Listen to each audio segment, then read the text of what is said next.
Bom dia, queridos irmãos. Estamos iniciando mais uma Escola Bíblica Virtual. Estamos estudando o Evangelho de João com o seguinte tema: Jesus Cristo, a verdade que liberta.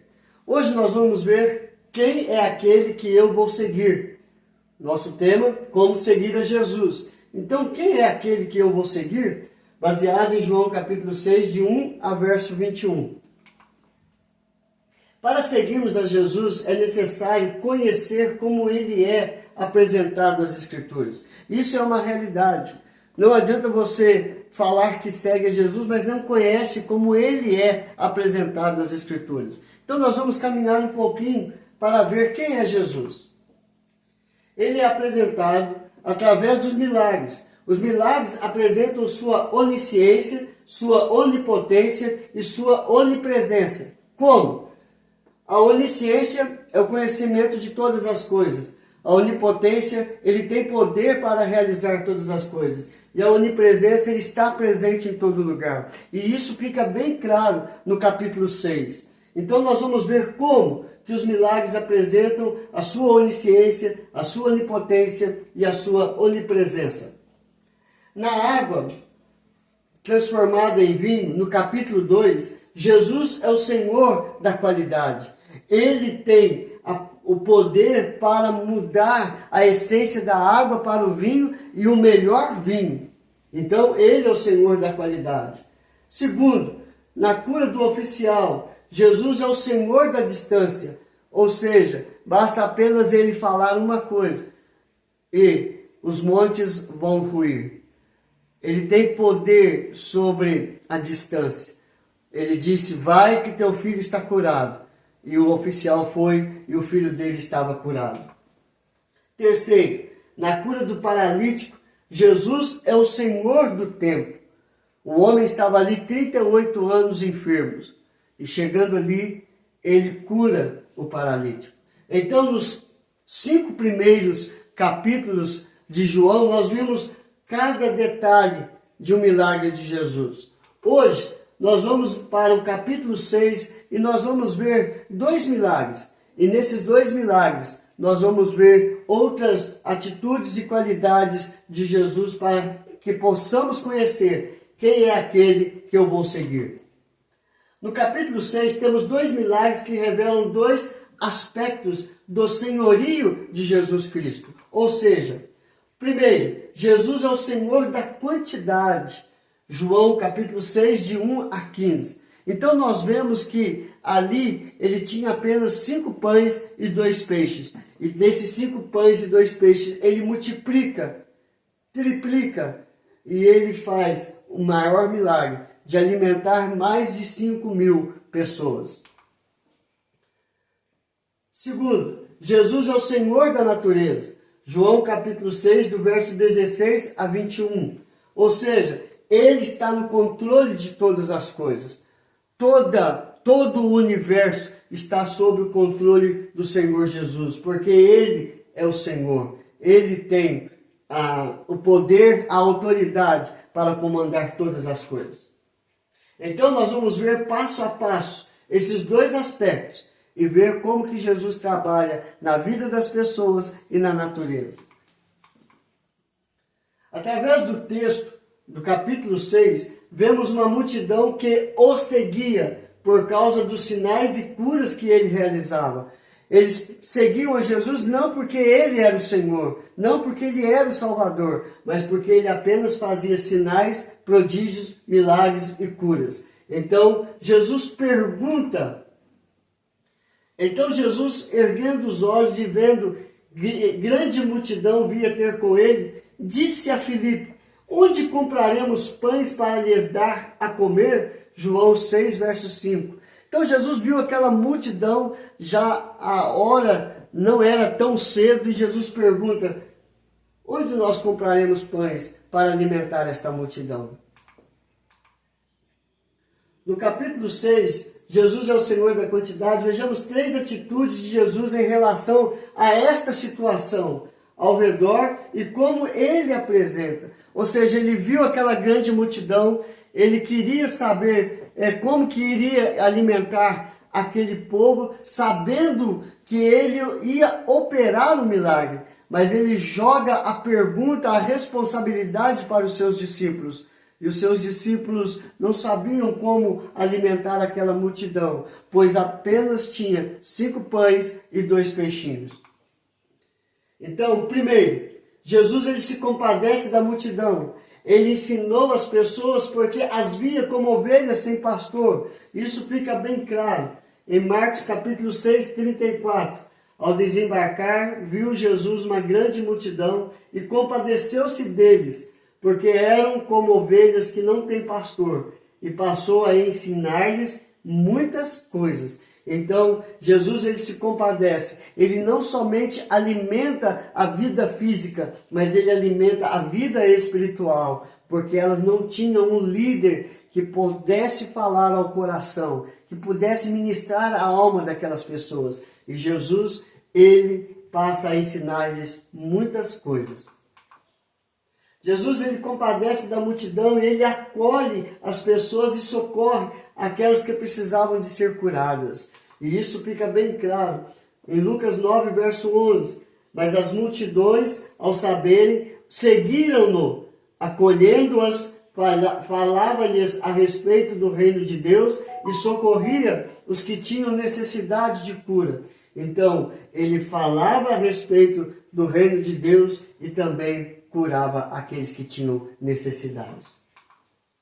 Segundo, Jesus experimenta os discípulos. Ele diz para os 12 discípulos, ele, porém, lhes disse, dai-lhes vós mesmos de comer. Responderam eles, não temos mais que 5 pães e 2 peixes, salvo se nós mesmos formos comprar comida para todo este povo. Como que eles iam comprar se ele apenas tinham 5 pães e 2 peixes para uma multidão de mais de 5.000 pessoas? Então Jesus ele pergunta para os discípulos para ver qual seria a atitude daqueles discípulos. Vejamos 3 atitudes de Jesus em relação à situação ao redor e como ele se apresenta. Terceiro, Jesus alimenta a multidão multiplicando pães e peixes. As sugestões dos discípulos foram rejeitadas por Jesus, que a partir de 5 pães e 2 peixes alimenta mais de 5.000 pessoas. Ou seja, Jesus ele multiplica aquilo que ele tem nas suas mãos. Às vezes, muitas das vezes, nós achamos que não temos nada, mas se nós levarmos a Deus, ele pode multiplicar os recursos que nós temos para a manifestação da sua glória, para que pessoas venham crer que Jesus é o Senhor, que Jesus é o Filho de Deus. Jesus é o Senhor que mata a fome, multiplicando o alimento. Ele não só matou a fome espiritual, mas como ele matou a fome física. Jesus é o Senhor da natureza. Então nós vamos ver a segunda atitude. Ele controla a natureza. A multidão queria proclamar a Jesus como rei, logo após de ser alimentado por Jesus. Ele, porém, se retirou-se sozinho para o monte. Ele não queria ser o rei das necessidades materiais das pessoas. Ele queria ser o Senhor, o Salvador, e não o rei que somente opera prodígios e milagres. Ele queria ser aquele que governa, aquele que controla, aquele que cura, que restaura, que fortalece a vida espiritual e não somente mata a sua fome física. E no fim do dia, os discípulos embarcam para Cafarnaum. Eles pegam o barco e descem o mar e vai para Cafarnaum. Ao descambar o dia, os seus discípulos desceram para o mar e, tomando um barco, passaram para o outro lado, rumo a Cafarnaum.